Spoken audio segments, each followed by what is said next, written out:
പാമ്പിന്റെ കുഴി എവിടെ? പാമ്പിന്റെ കുഴി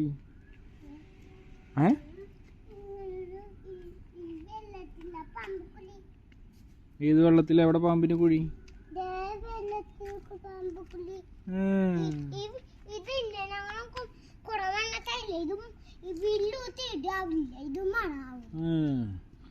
എവിടെ വാവ? നീ ഒരു മല കാണിച്ചു തരാന്ന് പറഞ്ഞിട്ട് അവിടെ പോയി മല? എവിടെ പോയി മല വാവേ? മലരുള്ള മല പൊട്ടിച്ച് കളഞ്ഞത്ര പെട്ടെന്ന്. ഇപ്പൊ എന്താ ചെയ്യണത്?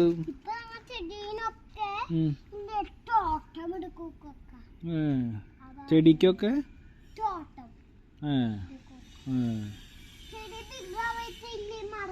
ബിഗ് ആയിട്ട് മരാവോ?